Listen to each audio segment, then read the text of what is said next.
तो friends welcome back to my channel और friend, आज के इस वीडियो सीरीज में हम लोग डिस्कस करने वाले हैं analysis and design of algorithm के अंदर बाइनरी सर्च के बारे में।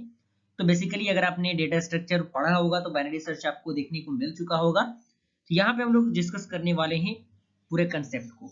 बाइनरी सर्च क्या होता है, तो इसमें करेंगे तो binary search technique is a search technique which is based on divide and conquer strategy. यानी बाइनरी सर्च टेक्निक क्या होता है, एक प्रकार का टेक्निक होता है जो बेस्ड होता है डिवाइड और कॉन्क्यूर स्ट्रेटेजी पे।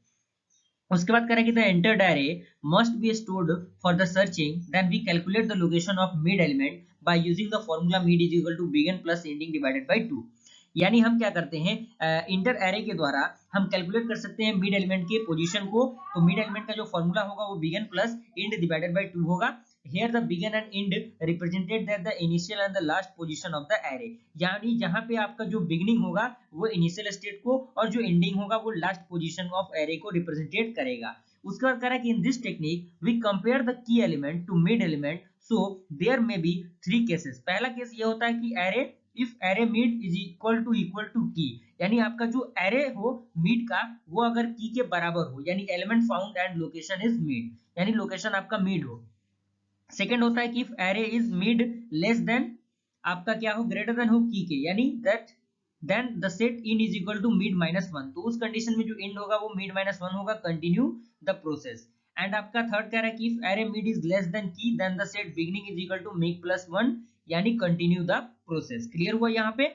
उसके बाद यहाँ पे बाइनरी सर्च के एल्गोरिथम को अगर हम डिस्कस करें तो यहाँ पे पहला स्टेप में initialize the segment variable, set the beginning is equal to LB and it is equal to UB, and mid is equal to int beginning plus ending divided by 2।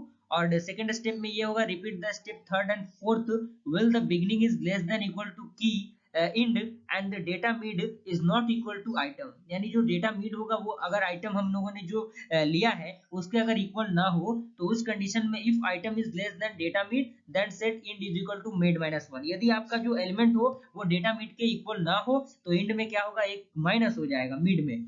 अगर ये यानी एल्स में हो तो if item is greater than data mid then the set beginning is equal to mid plus one, यानी end of a if structure. और fourth step में होगा कि set mid is equal to end beginning plus end divided by 2, and of the step to loop. And fifth step में होगा कि if data mid is equal to item then the set local is equal to mid else loc is equal to null, end of the if structure. और साथ ही साथ वो आपका अगला exit हो जाएगा। उसके बाद आपका आता है टाइम कॉम्प्लेक्सिटी, यानी किसी भी आप सॉर्टिंग में बात कर लें तो टाइम कॉम्प्लेक्सिटी काफी इंपॉर्टेंट होता है। और टाइम कॉम्प्लेक्सिटी का रोल काफी इंपॉर्टेंट है आपके एग्जाम पॉइंट ऑफ व्यू से भी।